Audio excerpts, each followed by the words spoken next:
Hey guys, good evening. It's your host, Konstantine Polyakov, for yet another episode of PRsonalities. And I have a very, very special guest, guys. I got Chris Turcotte. Hey. Thanks for coming out. Great to be here. Great to be here. Had to get my little T-Rex arm across the table there for you. Yeah. Chris is on it. So Chris, I'll just introduce Chris first. Chris is actually the president of Centum Financial Group, and also, as of recently, the president of Real Property Management. Correct. Which is really, really cool. Two companies that are very synergized between one another, I believe. And today we're going to talk about the journey on the way there. I used to have hair before it started, so yeah, I'm looking forward to it. So that's the first thing that goes. Yeah. Absolutely. As you get good at business. Even before sanity, hair goes. So yeah. It's. So you know what? Why don't we just get straight to it and just kind of describe the world? What are these companies that you represent? Because I'm very familiar with who Centum are. I actually am a Centum office, believe it or not. But why don't you tell us a little bit about what is Centum? Yeah. So RPM and Centum are both franchise organizations. So Centum is a mortgage brokerage franchise, and the essence of a franchise, obviously, versus starting from scratch, the essence of a franchise is you have a pre-established set of tools and resources in a box, so that anybody can take a Centum franchise and immediately be operational with technology, tools, resources, marketing support. It's turnkey and ready to go. So that's what we do. We're a national organization. We have 196 offices coast to coast, and we have just under 2,000 agents. So that sounds like we picked up offices. We have picked up. We have 11 so far this year. So slowly but surely we are growing. Yeah, it's been going good. Chris, so let's just kind of cover that off. So as we both know, the audience that we have watching the show is very entrepreneurial spirited.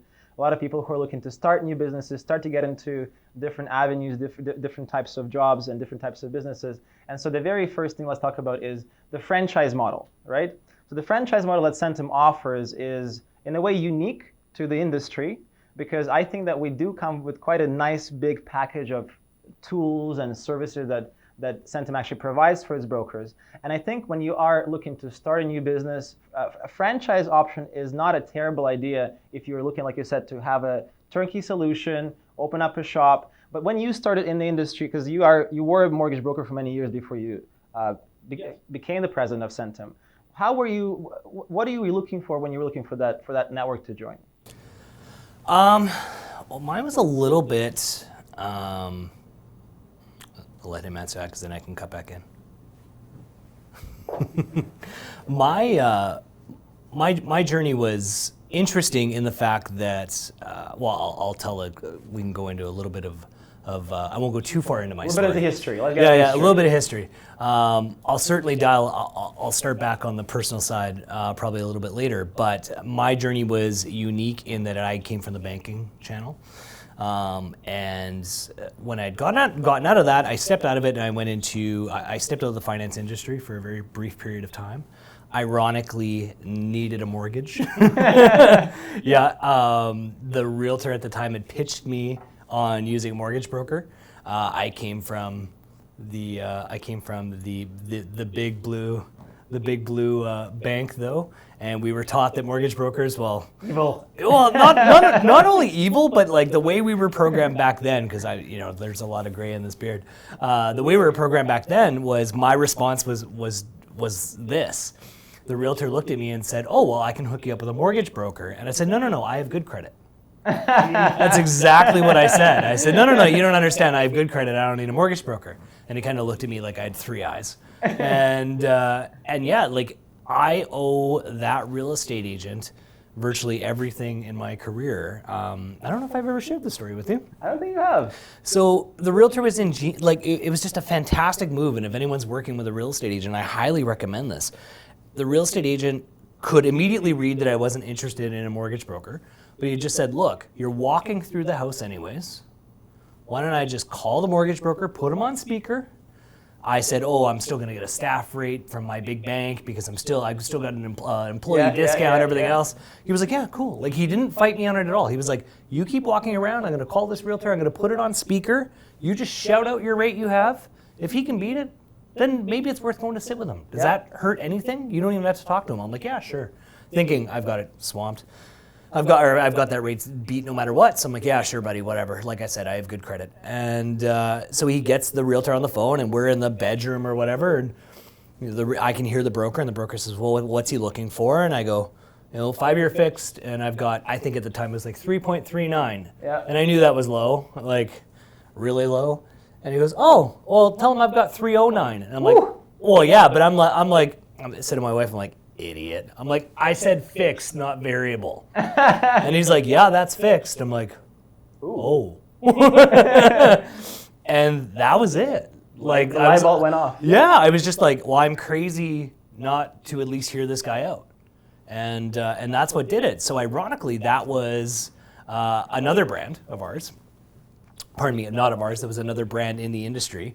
So when I got into it, ironically, that was at a time I worked for, can I say company names? Should I say company names? Might as well. It doesn't really. I worked for a big meat company, meat company in Canada, and they had done, actually here in Ontario, they had done some serious downsizing. Oh, is that right? Hundreds of jobs lost, and I'm pretty sure people could probably connect the dots on who that was. And they were going through the country closing out entire divisions. Well, I get halfway through this mortgage, and I show up to work the next day, and there's a rented black SUV in the parking lot, and I'm like, oh, cool, pretty baller. Wonder who this is. Well, it's somebody from Toronto to package us all out. So I'm like, wow, didn't see this coming. So I get the package, whatever, and I was going to make an ill-taste joke. I was going to say it's the first time in my life I had a large package. But anyways, it was, so I get this package, and but I call the broker back because I understand financing. So I call the broker back and I say, hey, listen, I'm really sorry. And I said, but I've got to admit, I stand corrected. Like, it was so great to meet you. It was great to learn about the broker channel. Yep. I had no idea that this even existed, had no idea this was this good, but I've got to apologize. I actually just got let go. Wow. Like, they closed my entire department. So when the bank calls to verify my employment, they're not going to be able to verify it. And it was a firm deal already. No, I hadn't removed my finance condition. Okay, I had like 1 day left. 1 day left, yeah. And dead silence on the phone. And he goes, what if they called and verified employment yesterday? I'm like, what are you saying? He's like, do you want the condo? Well, yeah, I want the condo. Of course I want the condo. He's like, it's already signed off on. Sorry, lender that had my mortgage at that time. I'm like, okay, yeah, I guess. I didn't know any better. This was years ago. I'm like, yeah, I guess. And then that was the moment. He said, when I had sat down with him, I told him the prepayment privileges I wanted. I wanted to make sure it was portable. He stopped me a couple times through that interview and said, whoa, like, how do you know so much about mortgages? I'm like, well, finance is all I've ever done. Yeah. I actually started with this big blue bank in the cash cage when I was 17 because I wasn't old enough to work the front line. Like, it's literally all I've ever done. So he said, you knew everything about mortgages already. You just became unemployed. You just said you have a package in the bank. You ever thought about being a broker? And I'm like, well, no, I was new to Brandon, Manitoba. I'd never been there, didn't have any family, which that's a whole nother story. Didn't have any family, didn't have any circle of influence, nothing. So I was like, and I'm in a farming community, and I had only learned to pump my own gas the year before. So like, yeah, I was just like, this is not like, yeah, I'm not in the right demo type thing. And he's like, what have you got to lose? And that was it. So to answer your question in an incredibly long-winded fashion, when I first got into it, I didn't know anything that any of these brands offered. This guy just offered, and I said, sure. At the time, I'll be honest, the brands, unless you jump to a brand because of what they're offering, you really have no idea. I can totally relate You to don't that. go Yeah. look, like all I knew was that I did mortgages. I didn't know what tools I had. I didn't know what support I had. Because everything is self-employed and every office is like independently owned and operated, if that person isn't set up to do a proper orientation on the brand, you never know. Well, the thing that I guess that really is surprising is how little new agent actually spend understanding what is happening in the industry with the different networks, because a lot of the time it's all about, like they say, it's who you know, right? It's this one guy who is in real estate. He says, hey, why don't you just come work at this one brokerage? I'll hook you up. I'll put you in with this right guy. and you'll just go with it. And so very few brokers or very few agents, when we entered the space, I was one of them, right? Which is why I asked, I'm like, why did you even choose Centum in the first place? Yeah. I didn't necessarily choose Centum. Centum just kind of fell in place for me. Right, at the time. And then over the years, I got the chance to really understand the value that the franchise brings to the brand, because here's the difference. You could go tomorrow and open a Mac Roberts, okay? And you could serve the same, fries, and you can say the same type of burgers and the same, large drink for $1.50. But in the end of the day, it's not going to give you the same kind of back office, same kind of meat and potatoes to your business and your service as a franchise can offer. And I think in this financial industry, it is incredible what you get as a broker or an agent when you join a network. Can I point out that you made a reference to burgers and fries and then used meat and potatoes? That was perfect. Actually, I was like, yeah, that's the same thing. Unintentional. Yeah. But you're absolutely right. The whole idea of a franchise, and I sometimes feel that brands in our industry have lost sight of that, is exactly what you said. It should be a turnkey solution. That's right. And why would someone join a franchise? Because they want to avoid all the dev, R&D costs and everything else 100%. Of trying to find a winning recipe on their own. So it was how I came to Centum was I was working for this brand and I was crushing it. Within the first year, I was their top producing broker, and then halfway, I think probably about 18 months into my career, I was out producing the owner and the entire office combined. Amazing. And I was like, okay, I have a knack for this, right? And to be fair, you got to give big financial institutions their due. I had 10 years of big bank closing training. That's right. Experience. And, not only the experience, but like they've got big dollars to do the big training, right? Which is something else where mortgage brokers, you should be thinking about recruiting mobile mortgage specialists at banks. Let the bank train them. I like that. Really, let the bank's dollars train them. And then when they understand the compensation differences, you can yank them over. But anyways, I digress. What happened, how I got introduced to Centum was coincidentally, I was at one brand and Centum was directly across the street. A lot of people don't know this, but Centum and Century 21 are actually sister companies. They're owned by the same parent company. So it wasn't uncommon for a lot of Century 21s to have Centums within them. That was the case here. And they had tried to attract me over to be an agent for their brokerage probably 6 months in. Because of course it was a small community. Everybody knows. Yeah, Brandon's a bedroom community, less than 50,000 people at the time. Everybody talks, and realtors were, I'm very grateful they were singing my praises. I was doing a lot right. I picked up the phone on weekends. 1 a.m. a client could call me after their shift work. I was doing more, and you name it, I was doing it kind of thing. So they had, on 2 separate occasions, they had called me, first time took me out for lunch, tried to get me to switch. I said, hey, no thanks. Took me out again. I politely declined. And then finally, the owner of the Century 21 gave me a call. And I had always respected this man. He had built that. He was one of one of the first 10 Century 21s in all of Canada. Oh wow, that goes way back. Like just legacy, right?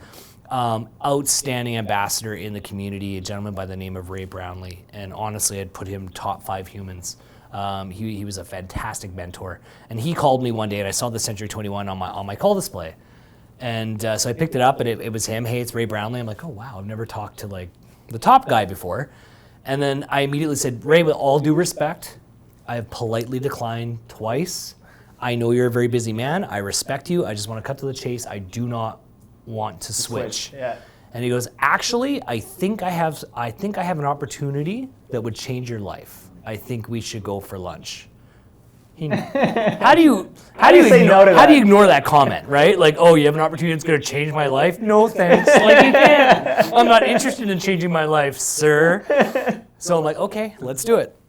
So we went for lunch, and what he had to present was the fact that him and the partners were all getting to the stage in their careers where they were looking at retirement. If anything, they were looking at strategic planning to get bought out of their partnerships. And what they identified was they owned the Centum, but there was no succession plan. Yeah. And the 2 brokers at the time were also they didn't have a lot of time left in the game, right? So they thought, well, if we don't figure this out, we're just going to shutter this mortgage brokerage. That's right. So at the time, he said to me, he's like, how would you like to buy this brokerage? And at the time, I'm only in the business for maybe a year and a half, 18 months, like I said, maybe a little bit longer. And I thought to myself, I'm like, I don't know if I could afford this. Now, a little bit of backstory is the brokerage I worked for, I mean, mortgage brokers watching this will find this amusing. The mortgage broker I worked for at the time, I had no idea, and this is why I strongly encourage brokers whenever they're joining a firm to have a candid conversation. I had no idea that I was only getting a split off the finder's fee.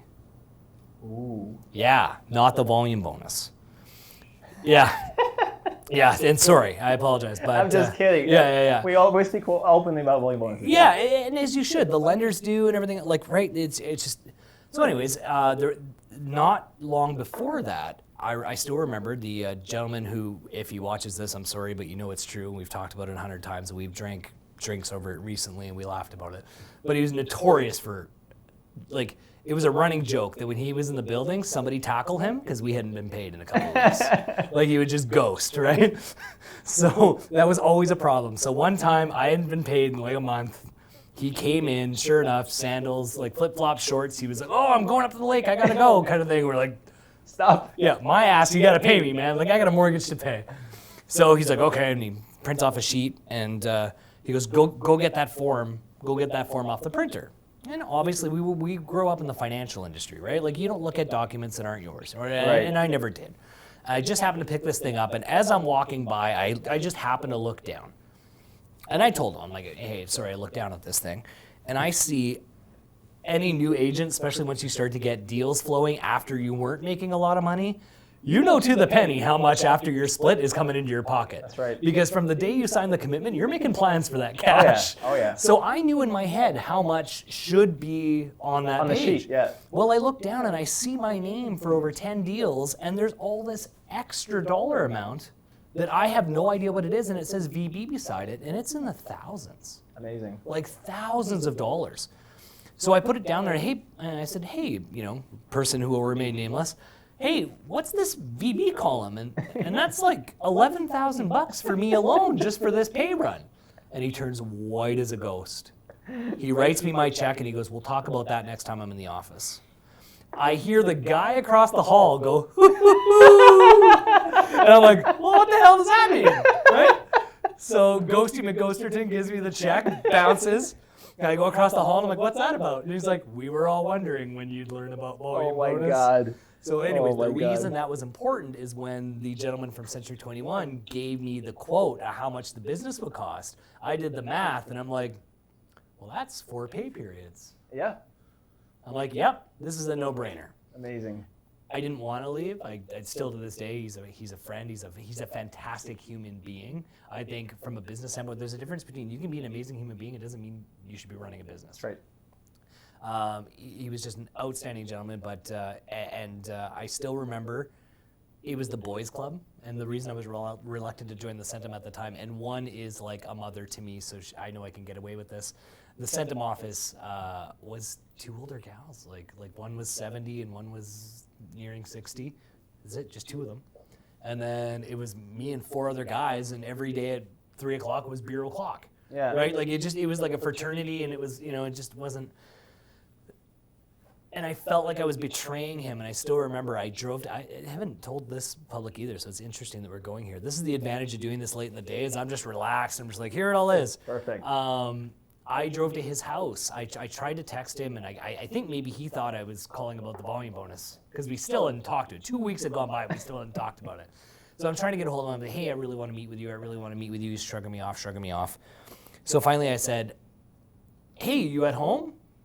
And I think he thought like, oh, maybe he wants to hang out or something. So he's like, yeah. I'm like, perfect, in your driveway. I need you to come out front. Right. And because it was the only way I could do it. So he comes out front, and he's like, hey, I got buddies here, and we're having a drink. Like, he's trying to give me the impression of like, now's not the time to talk about volume bonus. And it was funny. I felt like I was betraying him, and he had brought me into the business. He had mentored me, and it was just so I like broke down in his driveway. And because I felt like I was just betraying him, and I was so appreciative of everything he had given me. But I ran him through the numbers, and I'm just like, look, I just got married. I want to have a family. Like look at these numbers. Could you fault me for doing this? And he's like, no, but like, you know, man, this is big for me. This is big impact. Everything else, it's nothing personal. And so that was my introduction to Centum. That was my big move, and that was my introduction to Centum. So again, kind of like just like yourself, where I had no idea what Centum was. I just walked in, and I just knew that it was a good fresh start. Yeah. Well, actually, you know, like there is so just so we're clear, VB volume bonus when you make commission in mortgage brokering. There is a little bit extra that not all agents know about, but there is a little bit extra that you get paid as a brokerage. You do now. If you do have a good volume, right? And so as Chris alluded to it earlier, if you are producing a lot, and if you are a high producer in a brokerage, I mean, you should be probably getting some of that volume bonus. Yeah, and if you're not getting it currently, that's, like I know you're still a relatively newer office. You know, it's something that we did in Brandon, you know, even when we started out with those 2 brokers, when I left to join hop on this side of the fence, you know, we were 19 brokers, and how we did that was full transparency. And it was, look guys, this is the volume bonus we get right now, but here's what we can build towards if we combine our efforts, right? And that's what it was. And we displayed everything on a whiteboard in the boardroom, full transparency. This is where we're at with this lender, and we know if we collectively get here, we all get a raise. Incredible. And that's how we treated it, right? It was like, we're going to work together to get this raise. Everything in my career, every time I've taken a chance, like I have the most amazing wife who just has always put her complete faith in me, which I think that is more motivation than anything, because I know that she's just blind faith, and she knows no matter what, I will figure it out, and that I wear that responsibility, and I take that very seriously. And the fact that she didn't even pose it in the way of a question of like, are you sure this is the right decision? It was, I know you said this is going to work, and I believe that to be true. Like you still feel that way, right? And yeah, we never looked back. But it's like every broker, and little fun tip. That I tell every new agent now, put money away for taxes. Well, I think in general, if you're in business, you should always have like about 6 months of reserve. I think that's the kind of the magic number. If you have half a year to figure it out, you're going to be okay. As long as you're not wasting that time away. And you know what, truth be told, I didn't that first year. The deals were coming in. It hadn't been paid in a long time, yada, yada. So then you're doing amazing. And that first year comes in, and I'm very open about it with brokers because I've lived it, and I want them to understand that. So, as I said, I had a lot of success right away. But because I wasn't disciplined and I didn't have a mentor in the sense for tax planning in the beginning, my first full year was working my ass off to pay the taxes from last year and have to put money away for the this year, right? So it's incredibly important. Like I always tell brokers now, it's like 30% of whatever your commission is, 30% forget you even have it. Yeah. Put it in a bank account and just forget you have it. That's right. And people are like, well, that's too much because I've got deductibles, everything else. You know what? Then write yourself a bonus check at the end of the year. You'd rather have too much. Right. And I have on the last tour, last time I was here, we went to another office and they say, hey, you did that, and I had X amount of dollars left. Cool. So what'd you do? Well, I bought myself my gold watch. My great. Isn't that nice? Point? Yeah. Like, isn't that nice? You didn't have to finance it or anything. I think cash planning and like in terms of any kind of new business startup, cash planning is like the very first thing you got to really figure out before you really give it a shot, because you can have the greatest freaking idea and the most amazing marketing strategy and the most amazing marketing plan, but if you don't have the time to execute and not freak out, right? How can you be in a right state of mind when your bills are not paid, everything is falling behind? It's a completely different mental game when you are 100% comfortable. You are confident in yourself. Yeah. You know you can do it. You give yourself exactly the right amount of time, and you know you're okay. Yeah. Right? Well, the most mind-boggling thing is, especially if you're successful in said business, and you're trying to catch up on a tax year, that's the most frustrating thing. Most people stress about money because their business is starting to fail. There's nothing worse than you're highly successful, but because of a lack of planning, it's still not enough. That's right. Because then you're putting this extra burden on yourself that just shouldn't be there. So very true. Cash planning, guys, number one rule in starting a new business. All right. Well, out of the business for self shoes and into the president of Centum shoes, what are you have your own set of responsibilities running the brokerage, and I have had a chance to look it up and look into it and see all your social media efforts and all your marketing and sales efforts. But now that you're the president of our network, what kind of different responsibilities are you in charge of now? I'm going to give the corporate answer, and then I'm going to give the just authentic me answer. So all the obvious ones with this role is like every company, there's an ownership group, and we got to make sure that we're viable for two reasons. Like obviously, I got to respond. Shareholders and owners that want to see a profit margin, but me as a broker and having been a former broker, my number one responsibility is, and I think, and I know we're going to talk about it a little later, I have a feeling we'll get there. I think I just have a authentic, and I'll pause there because I know we can edit it. Trying to find my thought. It was the head shake that threw me off. I'm like, what did I say wrong? Yeah. Oh, that's what it was. It threw me off. I was like, no. This is why we do this. Off camera, he's shaking his head. You can't see it, but there's something on the camera. Don't worry about it. Yeah, no, it's fun. There's the outtake. I think I have a slightly different view. It's kind of funny. I've been told it's because I'm a millennial, and yes, I qualify by 1 year. Google it, 81, just qualify. And you've met Joe and you've met Graham, you've met the corporate team. They always remind me that. I'm like a dinosaur millennial kind of thing. But damn it, I'm still a millennial. But I've been criticized by other brand leaders that I've got rose-colored glasses and I've got that millennial mindset. But where I'm going with that is my number one responsibility is this. Because I was a broker, I spend the bulk of my time listening, but really listening. What do you need? What's working? What's not? And I know that sounds like trust me, that sounds like a political answer or whatever, but it reflects in the marketing we do. It reflects in the tools that we have. Every new tool that we're coming out with, our technology is coming out with a new edition. Those new editions is, when it comes out, and we're at conference next year, you're going to have people in that room be like, holy crap, that was my idea. That's what I spend the bulk of my time doing. That is my number one responsibility. Is I personally felt the Centum before I taken over didn't listen, didn't deliver. So that's something I'm incredibly passionate about. I go to work for nearly 2,000 people every day. That's my job. That's a good way to look at it. Yeah, it really is. It's if the people aren't happy, why am I here? It's that simple. Very good. I mean, if I had to speak from being part of the network, I mean, I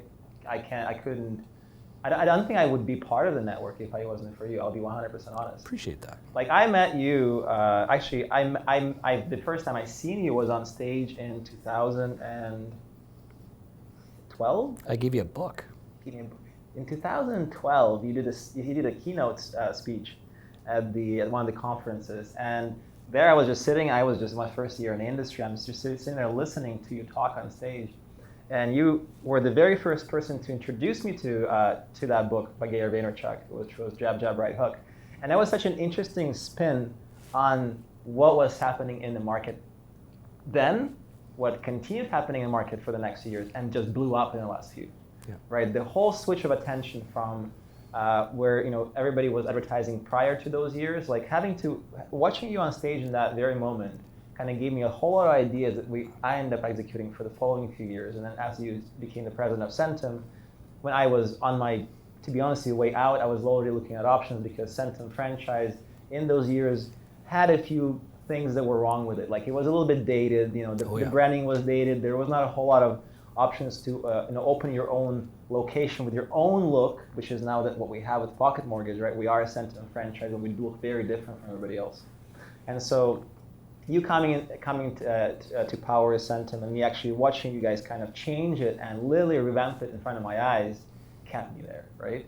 And I can really tell that in those few years that you have been running the network, I have seen a lot of improvements that I even personally reached out to you for, and you guys freaking delivered. Yeah. Right. So to what you just said earlier, I think that this approach, the approach of an entrepreneur, somebody who actually have been in business, done it, running their own firm, you kind of run Centum like you run your own local, Manitoba, Brandon location. Like it's all very family. I treat it like one big brokerage. Pretty much, right? Yeah. Like that's what I love about it, right? And this is what I like our network for. It's such a close, there's such a close connection between the very top, the very tip of the iceberg with our head office, and then all the different subsections below, all the different brokerages. And for that, kudos to you guys. Thank you. Incredible job. And I guess that, I think, covers the responsibilities of the president quite well. Moving on with the show. We were going to talk a little bit about what Centum brings. I just want to kind of cover that off just one last time before we move on to other things. As far as what Centum has to offer this year, Centum in the last 2 years, in the last 3 years of you guys kind of revamping it, we took down 2 CMA awards last year, right? That was for best brokerage, was the best brokerage under 25 employees? Mortgage Broker of the Year in both the under 25 and over 25 And I think you said that was the first one in time in history where single franchise took both. Yeah, one brand had taken both categories in the same That's year. pretty incredible. It was pretty cool. Just 1 year following that, we rolled out all the different features like the Piper CRM system that we have right now, all the marketing tools that are coming out pretty much almost quarterly, right? And then this year, I got to be part of the big CMA boom. It was awesome. And we took 3 awards home. We did. And the really cool part that you guys did, which I love, is that the ad in the CMP magazine that just came out this past week, where you guys took the very front page, the very front ad space with the 3 winners, holding the bunny ears over one of them, and showing the difference. Yeah, there was one clown holding the holding the bunny ears. Do we have a copy? I think we do actually. Yeah, we're gonna bring that up on on screen right now as well. So Brandon, you can do that. But that's roughly what it looks like. They actually took out a full page on the I think this is the very first ad space of the magazine. It is. Yeah. With 3 winners for this past year's Canadian Mortgage Awards, I should say. And these winners are the Broker of the Year. That's Clinton. We got Joe Meir. Back to back, by the way, which has been... That's pretty impressive. Yeah. We got Joe Meir, the Innovator of the Year. He's our guy. He's our Brendan at the head office. Yeah, so we won... he's Brendan at the head office. That's just how I allude to it. Still, just sans body hair. And then you have me, which is incredible. I got to be in this little piece of ad. So that was really cool. I really like that. And that really creates that personal touch. Yep. We don't just have a big logo. We don't just have numbers on there or whatever the marketing is. We have people, and I think that's a really big difference with the Centum franchise. I'm a really big supporter. I don't know if you can tell. Well, you know what, that one meant a lot. It was, and I do appreciate the fact that it's acknowledged. Centum Financial Group, the one that Joe had won, which is hilarious because it's backfired. It's the Centum Network. Us as a national brand won Digital Innovator of the Year, but because I chose to be out of all the photos, everyone congratulates Joe on his award. So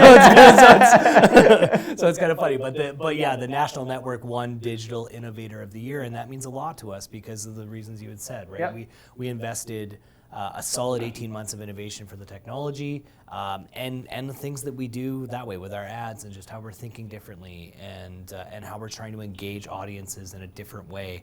And I think the financial space can be very stuffy, and I think we try to have a lot of fun and we try to be relatable, and it's coming through, and to be acknowledged by the industry for that. Well, you guys listen. Like I think that's the biggest part, right? Like that's a lot of the problems with larger companies. A lot of franchises, I think, probably struggle with that as well. Other franchises, I'm not talking about Centum, but it's the disconnect, right? The disconnect between the top and the bottom.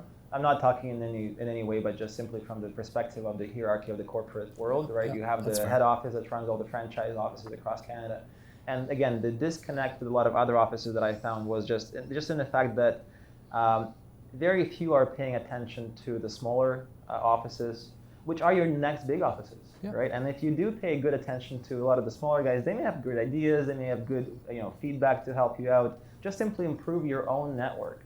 And that is really the value that I think Centum has to bring to anybody else who's looking to join. Hey, there right? you go. Anybody, any of those same mortgage specialists you're talking about, they're part of banks. I don't come from that side of the world. I don't know what it's like. I came into this rolling up the sleeves from the construction industry where I was doing financing and sales. So it's I can really appreciate it from inside out for what it really is without having to compare it to anybody else.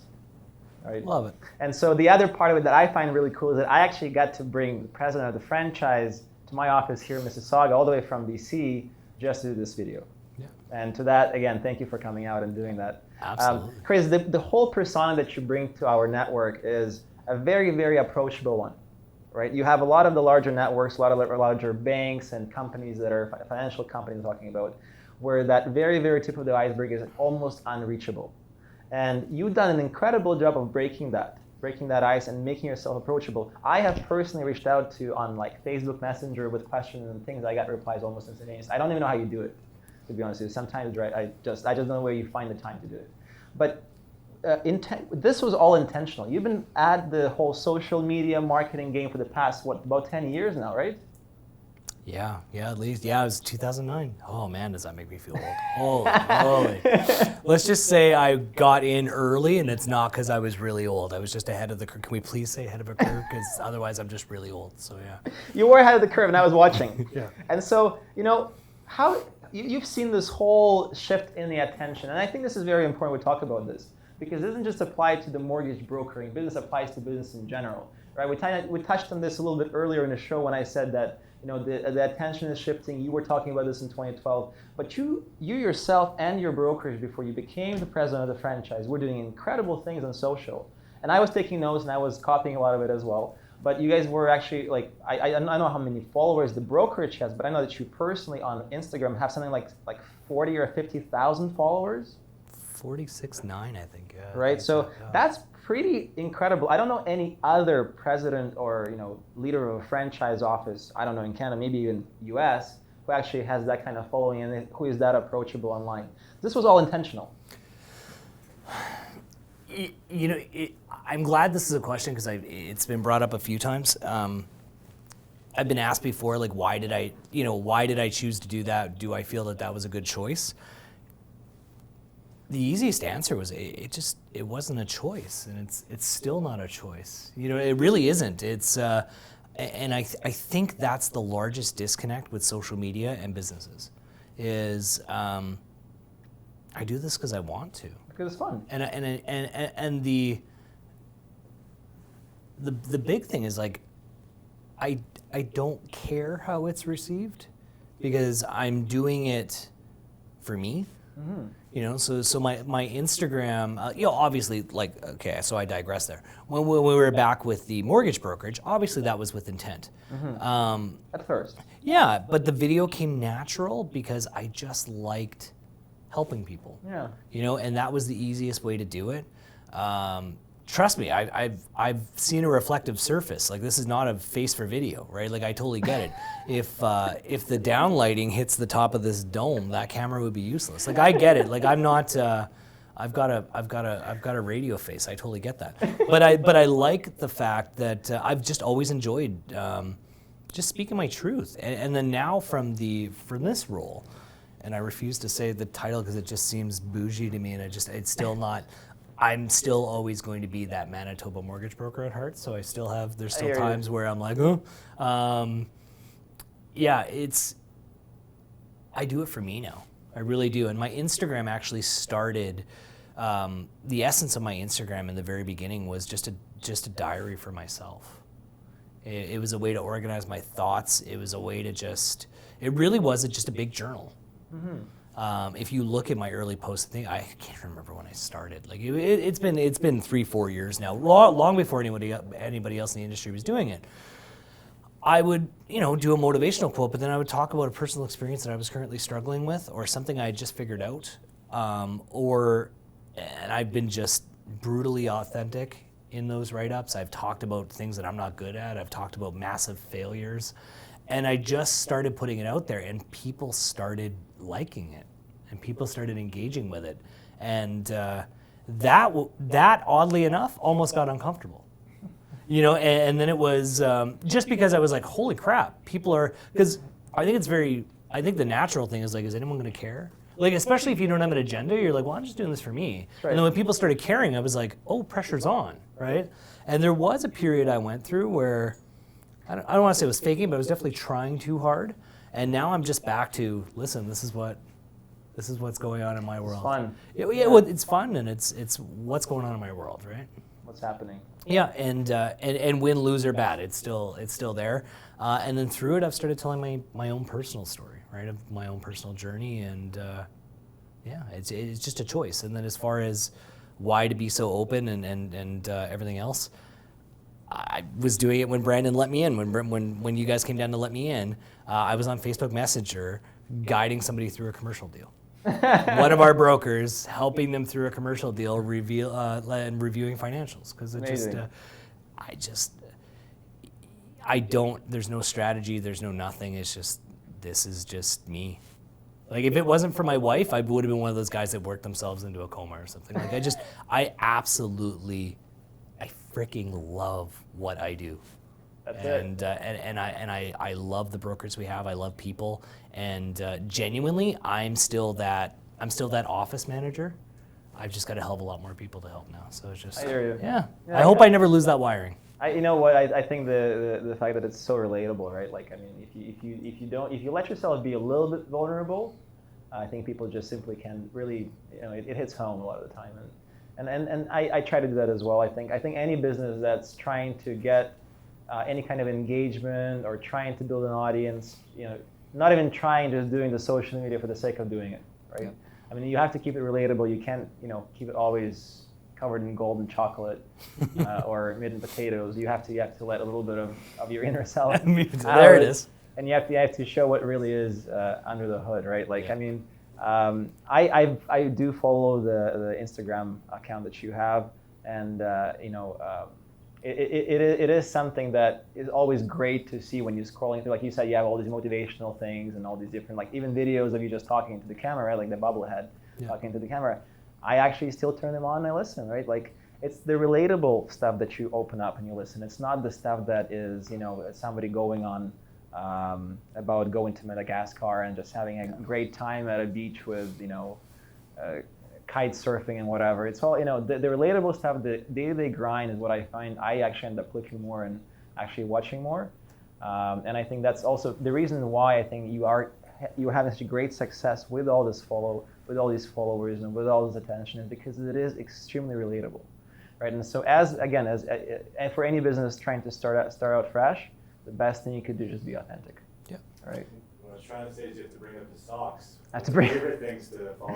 Oh, and yes, by the way, if you would like to keep up with the sock passion, well, Chris is great at it. You've just given me Instagram story content now, so they're Mario socks today. So Fun fact: I am a classic game fanatic, so it's. Is that right? Yeah, I don't have time to game anymore, but I play a mean game of Bobble Bobble or Legend of Zelda. I'm all about it. Oh God, yeah, that's a throwback. Right. That made me feel old for a second. Well, I'm older than you, but yeah. All right. Well, listen. We covered off a lot of that. We covered off a little bit about the Instagram account that you have. How are we doing on time, Brendan? I think you guys got about 10 minutes left. Amazing. Cool. I'm just gonna delve back into a little bit of what did I have left there? Probably meat and potatoes. We have to cut this part. We talked a little bit about the social Beyond Meat topics. For the vegans in the audience, Just point out I can't cross my legs anymore. It feels like my knee's gonna explode. So that's. All right. So now that you have been in charge of Centum for quite a few years, we are doing great things in network.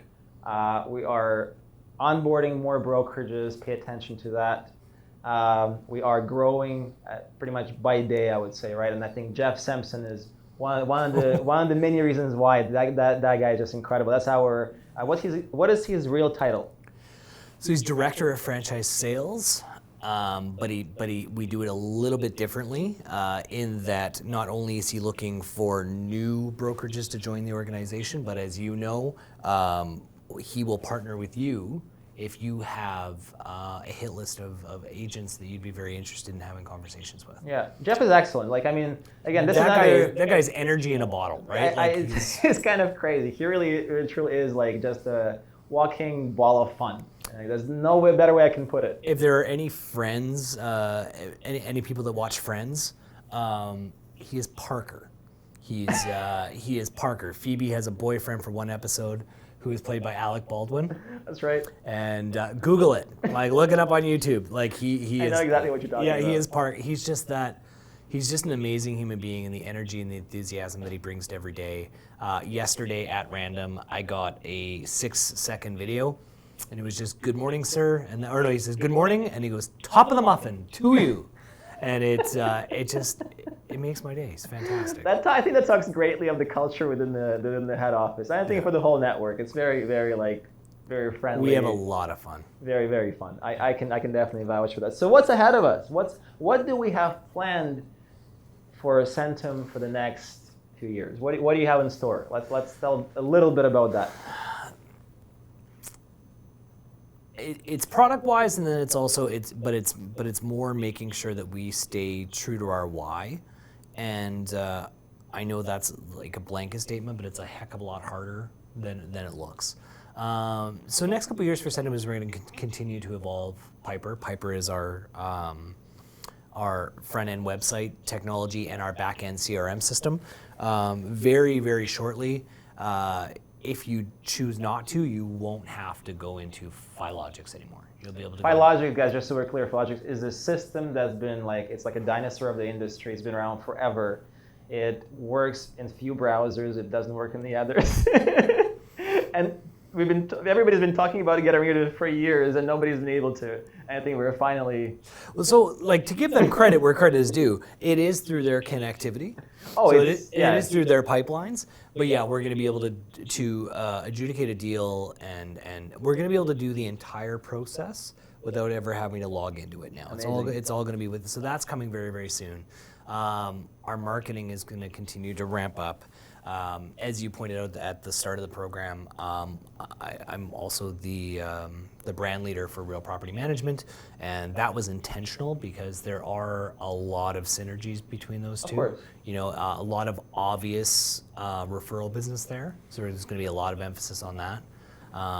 Marrying those two together means one opportunity could be two opportunities for you, and vice versa for them. So I'm really passionate and focused on how to integrate those two systems together so that you have a unique value proposition when you're recruiting agents to your Centum family. Amazing. The property management side, RPM franchisees have a unique value proposition in that they're going to have a unique revenue stream through their portfolios. So that leads into our why, is how do we wake up every day and make sure that every effort, every initiative we're doing serves our people, right? Because I think a lot of brands have lost focus. A lot of them never had focus, and a lot of them, unfortunately, we're in an era right now, and part of Jeff is fantastic. I think the whole team is doing an amazing job. I think the industry is at a very unique crossroads right now, where there's two big players, which obviously we won't go into detail. If there's any mortgage brokers watching, who it is. You know who it is. There's two big sides, and let's be honest, they're both owned by private equity companies. Which means it's time. Private equity companies are not interested in the long game. No. It's let's get these profits up and sell this bad boy for a huge profit. And mortgage brokers aren't stupid. Last time I checked, we're financial professionals, right? So you've got the two big conglomerates, both owned by private equity companies. One is trying to push their mortgage software, which means that the brand itself will have your data. Yeah. The other one has been fairly open and transparent about the fact that if you take their system, they will farm your data, and it's then their data. So it's staying true to our brokers, and it's part of the reason people were like, well, why have you stayed with Filogix? Filogix is Switzerland, as you know. Yeah, everything is yours. Everything's yours. Yeah. Everything is the brokers. That's why we've partnered with Filogix. We do not have any hidden agendas. Yeah. We're not submitting your deals because I want to make basis points from the lender for adjudicating that deal. We haven't created a software so that we can solicit your data will always be yours. Nobody is soliciting your client but you. So it's making sure that everything we do serves that. And then the marketing. How do we continue? I think we've already talked about it. I think we do a kick-ass job making marketing. I agree with that. Yeah. The next evolution of that is stuff like this. Like you've got a great. You guys can't see behind the camera. It was a very professional crew. They know what they're doing. They set us up really quickly. It was fantastic. Like these guys know what they're doing, but not everyone has access to this. So something we're working on right now is like hey, this is what's next. Is we're working on. We have Centum University, which is like a video library. Our next big focus is how can the everyday broker with no technical skills whatsoever. How can you, and we've even got a fast link to Amazon so they could buy their little kit for under $200. They've got their tripods, they've got their bag lights, whatever they need, and just teaching them how to do video, right? Because the biggest misconception is, some broker might be watching this and be like, well, I can never afford to shoot video, so I'm just not going to do it. And some of the leaders in the industry, I'll give a shout out to him. I don't care that he's not in our brand, but like Alex McFadden, the mortgage pug. He's friggin' brilliant. He's holding the phone in front of his face. Like, don't get me wrong, he does have a studio environment as well. Half his content is him just holding the phone, but he's authentic. How many times have you done stories where you're talking about stuff like, do I care that your tie is straight and that you're sitting all rigid at your desk? No, like people want authentic. It's. I always tell brokers this story of, I was so authentic on video. Half the time I would do mortgage advice or rate drops or anything while walking my dog. I'd literally have people walk in, sit down with me, I'd never met them, and halfway through their application, they'd be like, by the way, how's Bella? She's so cute. And like, oh, did she really destroy that toy that fast? And I'm like, holy crap. You've been watching. But then you realize, like, that's what social media is supposed to do. Like, the number one thing people forget about social media is to be social. That's right. They use it as a tool. And it's not a tool. It is a way for us to be social with each other. And I tell you, do you think you have to have a rate battle if they walk in and they're asking about your daughter and how adorable they are? Like, you've bridged that gap. You know what I mean? And if they've been listening to your advice for 6 months, do you think you have to work that hard when there's a rate buy down? No, they came to you because they trust you, right? Like, what do you think the quality, if you were to track the ROI of those leads versus generic leads you're buying online? Oh, it's like look at your closing percentage. It's night and day. I mean, like we used to. I'm sure you guys track it. We dumped hundreds of dollars a day in just simple clicks there and there just to get people to submit phone numbers and names, and the value that we get from video is like thousand times the value. It's incredible. Because when you're pay per click and you're a name and an email address, you are only as good as the rate you are about to quote. That's pretty true. It really is. That really is true. You don't even get a chance to talk about your value as a financial professional because you're just a number to them. I mean, even if you run a butcher shop, right? There it is. Even if you run a butcher shop, you could have no potpourri in your bathroom and you could have no social media on your website. Wow. But if you do, they will come back. They will come back. They will not have a beef with you.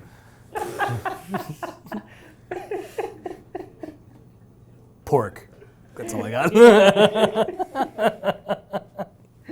Amazing. So I think the future is looking very bright. Yeah, there's a lot at stake. I'm looking forward to it. I am looking forward to it. Yeah. Chris, it's a tradition at the very end of our show with every single guest that we've had. I believe that there is typically a way to summarize what we just been talking about for the past hour or so. If you had to share, let's say 3 tips. 3 tips. If you had to share 3 tips with somebody who is maybe leaving the big blue bank, maybe leaving the big green bank, maybe not even leaving the bank, maybe just graduated from with a finance degree, or maybe graduated with a marketing degree. What the hell? Like, it's 2019. You pick your own passion. What are 3 things to look for if you are trying to get into a business for the first time? Ooh, you took it business. Okay. Team building, business. What are 3 tips that you could share that you think are the most valuable 3 tips that you could give to somebody who is just starting fresh? Do you mind if I give a slightly different angle? I don't mind at all. I think the three tips that I would say. Number 1 is for better or worse, and trust me, there's been a lot of worse, is be authentic. And I don't even mean in your business, in everything you do. You know, like it's, my wife will make fun of me all the time, and she will drop the title, right? And I'll go shopping in Nordstrom in my Ugg slippers and sweatpants. And she's just like, what are you doing? You're the president of a company? I'm like, I don't care. Like, I truly don't care. Like, be authentic, and it pays the highest dividends. You know what I mean? Like, when anyone you interact with knows that you're real, there's power there. You know, and so that would be number one. Number two, and it's harder than it seems, and anyone who knows me personally will be nodding their heads when I say this. In all cases, even in the ones that you know it, when you are, it's not gonna go well, be honest. For better or worse, you know what I mean? Like it's, I've made some really tough decisions in this role where I've had to be brutally honest with people. And it was brutally honest because I respect everyone here that's fighting the good fight and representing our brand well. Sometimes I think if somebody's doing something wrong, I'll give an example without naming names. You know, since I started, we've let go 37 offices since I've started. That's right. Which I've been very open about the entire time. And those have been tough conversations where I've literally looked them in the eye and said, I need you to understand why I don't want you here. I'm not doing it to be an ass.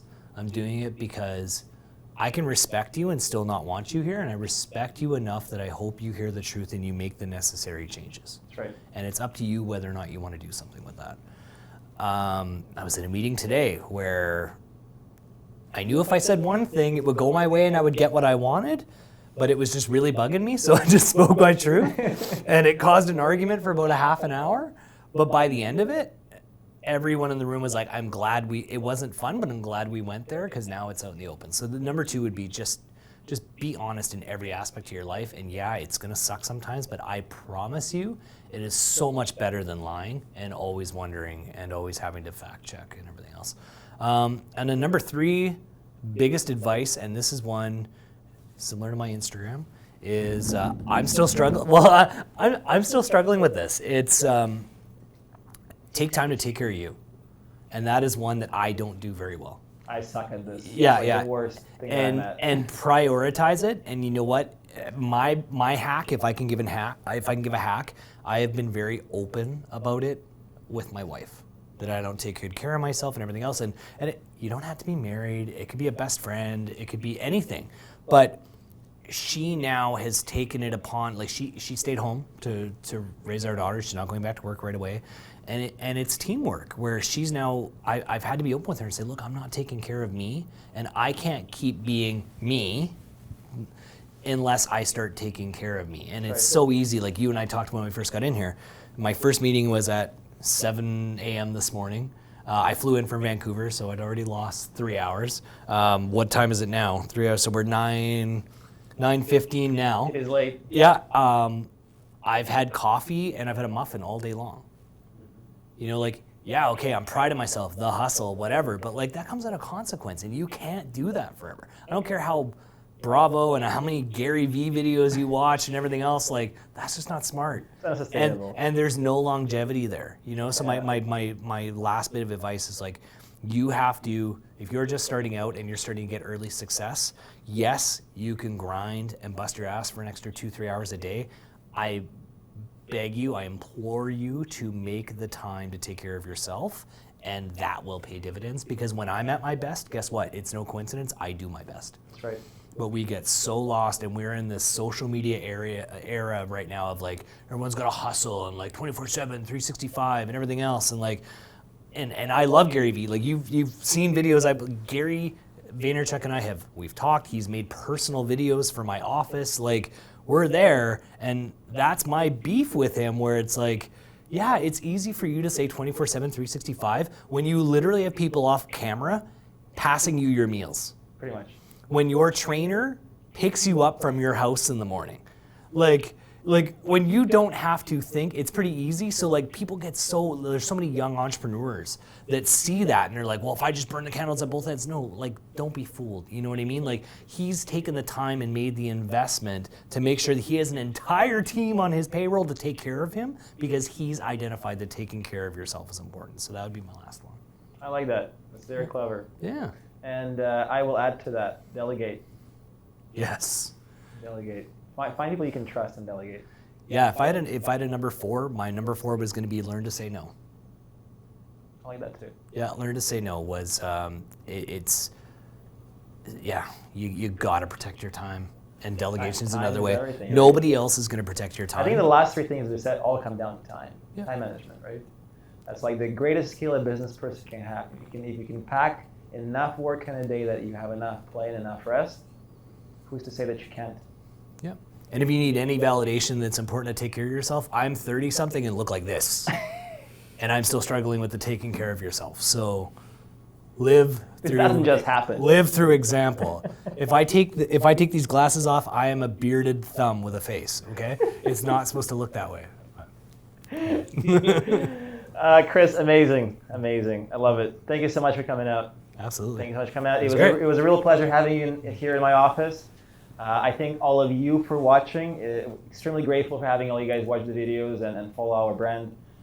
We will be back again with yet another guest. I'm not going to say who it is. Just keep watching the channel. And we will see you very shortly. This is Konstantine Polyakov, the Pocket Broker. Follow at PRsonalities, at the Pocket Broker. Make sure you follow Centum. Was it Centum Group or what do we have? At Centum Canada. At Centum Canada, that's right. You can handle that on the bottom. At Centum Canada, and also Chris Turcotte Hustle. It's all right here, guys, right below the screen. So make sure to follow, subscribe, and we'll see you soon. Cheers.